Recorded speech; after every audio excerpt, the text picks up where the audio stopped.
Hello everyone, I am Garindra Batra Ramadana, number 10 of 11 TP2. In here, I will introduce my team, start from here. I am Fabian Bigda in class 11 TP2, number 6.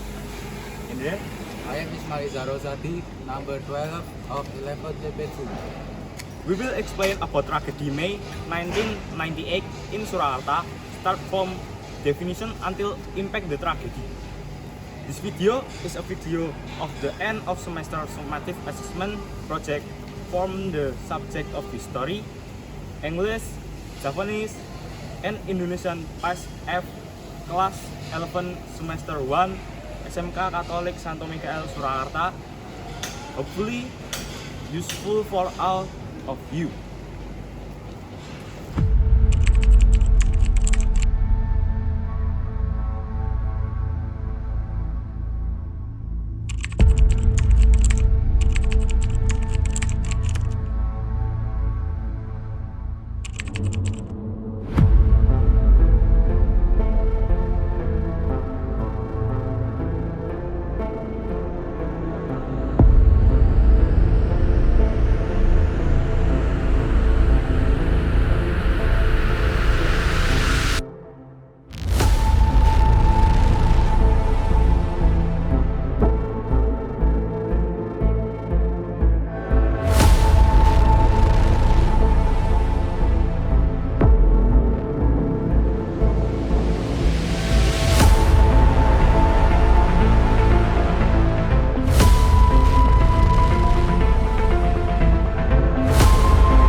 Saya memutuskan untuk menyatakan diri dari jabatan saya sebagai Presiden Republik Indonesia terhitung sejak saya bacakan pernyataan ini pada hari ini, Kamis 21 Mei 1998.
The cause of the May 1998 riots began with the financial crisis that hit in 1997 until 1998.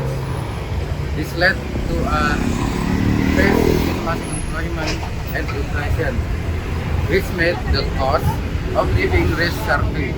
The riots in Solo became one of a series of mass action demanding the resignation of Soeharto from the position as a president of Indonesia.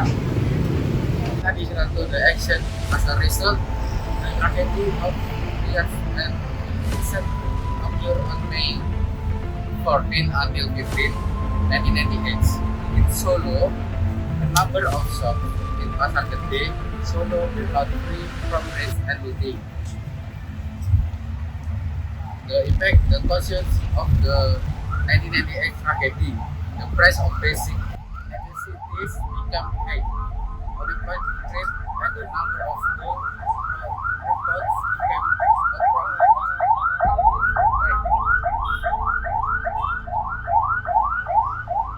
and the number of school reports became its impact. On the other hand, public confidence in the new order government under the leadership of President Soeharto has declined. The overall economy and the demand of the development, the situation is even more deplorable.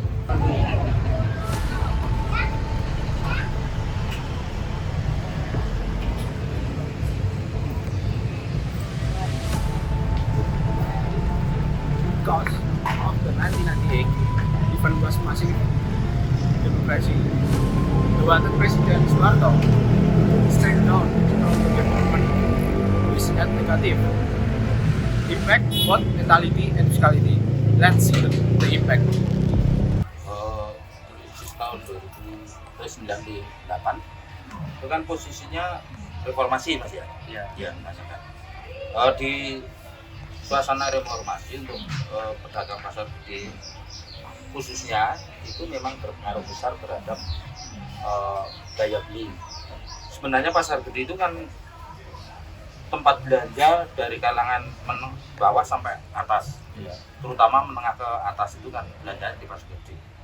Itu daya beli itu tinggi biasanya. Jadi sebelum reformasi itu daya beli tinggi. Karena reformasi, karena daya belinya itu satu, itu ada yang keluar kota, ada yang pindah rumah, dan ada yang takut keluar, sehingga daya beli di pasar gede itu turun drastis, bahkan sampai dengan tinggal 30% daya belinya, karena orangnya pada keluar kota.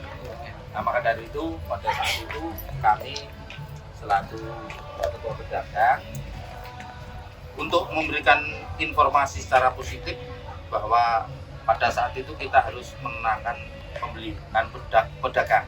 Jadi kita harus sabar, tenang menghadapi suasana yang ada. Yang jelas kita jangan sampai ikut-ikutan tentang reformasi. Jadi pedagang khususnya tetap bekerja baik, bekerja jujur, jangan sampai ikut-ikutan reformasi seperti yang dialami pada saat itu. Ya, kalau dibilang cerita banyak sekali ceritanya, cuman saya ambil dari besarnya aja. Bahwa pada saat itu kan saya posisinya ada sini, pas di sini, jadi pas meledosnya itu saya baru dari luar kota ke sini, sampai di sini terjadi di sebelah. Nah, maka dari itu sesuatu yang menakutkan sekali, karena apa? Karena bermain dengan massa. Nah, massa ini kan sulit untuk mengendalikan, apalagi massa yang emosional. Maka dari itu sering terjadi persoalan-persoalan yang besar karena bakar-bakaran di jalan dan karena sabotase orang-orang yang sedang berjalan dan sebagainya. Sehingga sejarah itu banyak sekali, dan itu ketika saya lihat di yang sekarang lihat di ini yang terjadi itu lebih ngeri daripada dugaan. Jadi sini itu sudah bakar-bakaran mobil dan sebagainya, orang-orang sebagainya. Nyatanya lebih kejam lagi. Setelah saya beberapa tahun melihat kota Solo, senderan kota Solo yang dikumpulkan. Itu yang terjadi. Karena pasar ini kan induknya ya, induk dari pasar yang lain. Biarpun tidak besar pasarnya, namun mempunyai kapasitas yang tinggi. Karena saat itu sekitar tahun 98 itu uang yang berputar di pasar gede itu sekitar 17 miliar. Sekarang kan hampir 60 miliar. Waktu itu 17 miliar yang berputar. Lah, uang yang berputar di pasar gede itu kalau bisa ya kurang, tapi jangan terlalu banyak. Kalau saya melihatnya kan begini. Jadi uang yang berputar dalam 1 minggu, dalam 1 bulan, dalam beberapa bulan, dalam 1 tahun kita lihat itu jangan sampai pasar gede itu kehilangan pengirim atau kehilangan pembeli. Kita tetap pertahankan, kita koordinasi dengan yang bersangkutan bagaimana caranya supaya pasar gede ini jangan sampai dibilang pasar mati. Itu jangan sampai, tetap bukan karena induk daripada pasar, karena ekonomi menengah ke atas itu belajar di pasar gede.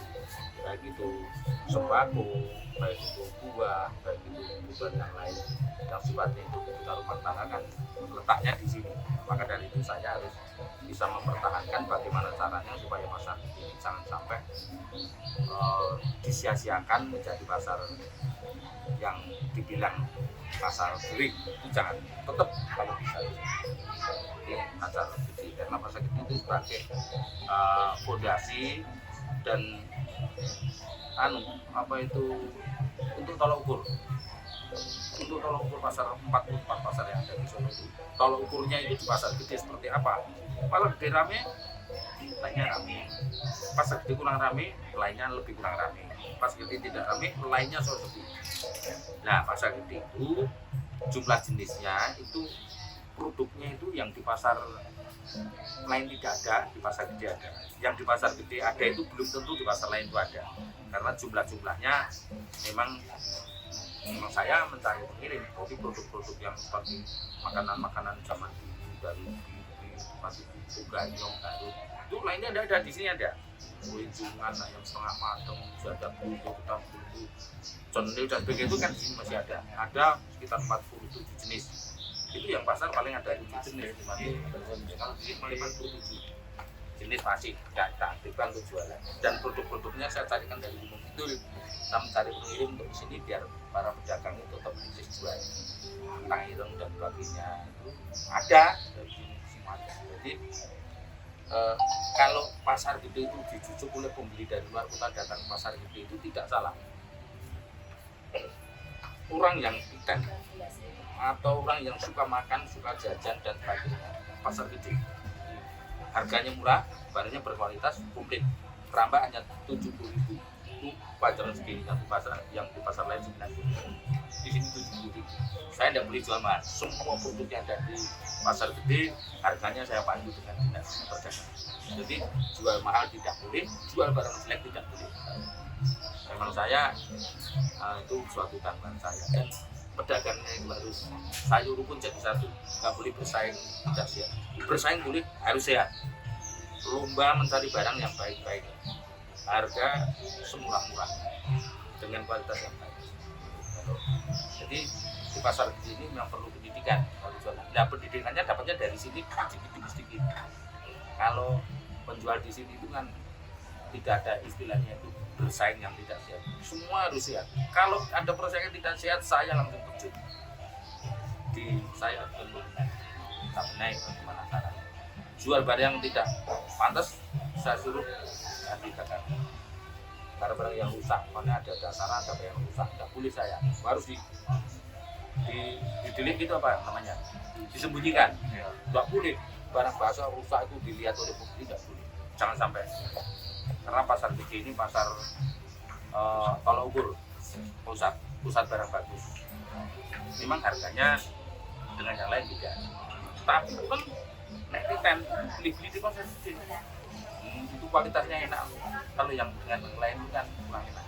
Harganya untuk murah, tapi jenisnya memang ada. Itu di pasar gede. Kalau dilihat dari segi fisik dan mental memang kita perlu perbaikan sedikit untuk menghadapi pedagang yang jatuh tempo tentang mentalnya. Itu saya memperbaiki sedikit.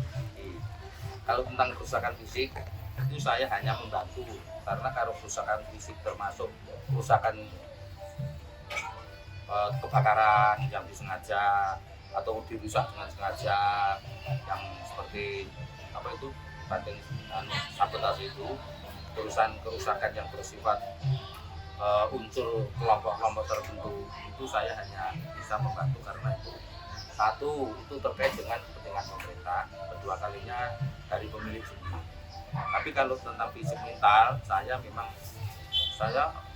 memperbaiki mental itu sampai tahunan. Tapi kalau fisik juga lambat puluhan tahun, ada yang belum dibangun, bahkan sampai sekarang ada.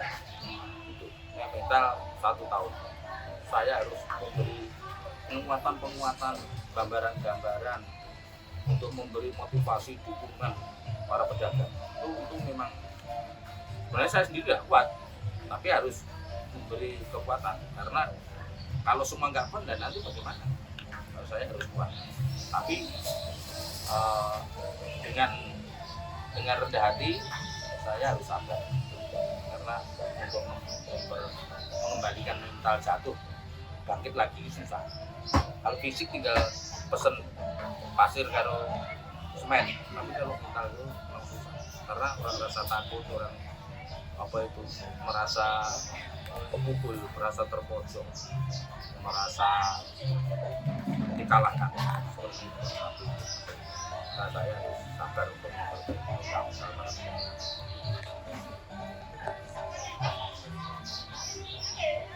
Konsentrasi enggak, cuma ya jalani apa adanya gitu aja. Enggak dibikin stres, soalnya tidak semua yang cuma tidak sendirian, semuanya banyak yang mengalami krisis itu. Apalagi corona, ya sudah jalani apa adanya. Ya penting kalau pasar bebas saya tuh sampai kecil sampai tua hidupnya kan di pasar gede terus, jadinya ya sudah dijalani apa adanya, tapi lebih kesini daripada yang dulu, malah enakan yang dulu, susah tapi cari uang mudah. Sekarang banyak saingan. Generasi kita ya nggak tahu ya. Kalau generasi yang seperti saya ini sudah banyak yang meninggal ya, dari ini nek sing generasi muda ya banyak yang bermunculan ini, dagangnya banyak yang tumbuh, maksudnya banyak tumbuh yang berdagang, semua anak-anak muda kan banyak yang berdagang, usaha berdagang gitu. Tapi kalau yang tua-tua sudah pada meninggal semuanya, jadinya ganti generasi lah.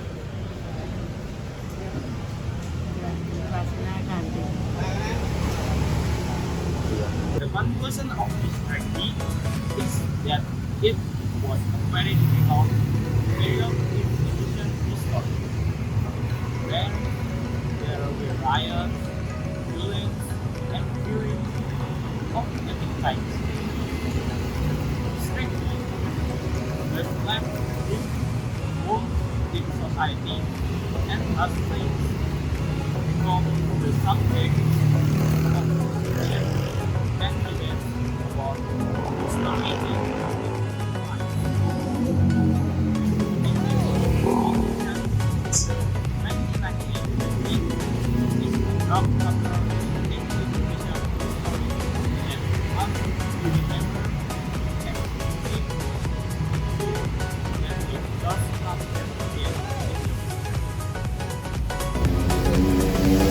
That's all from our group. Sorry if there are wrong words in this video. Thank you for your attention. I am Gandhira Badal Ramadana. I am Ismariza Rosadi. I'm Fabian Dirga. See you next time.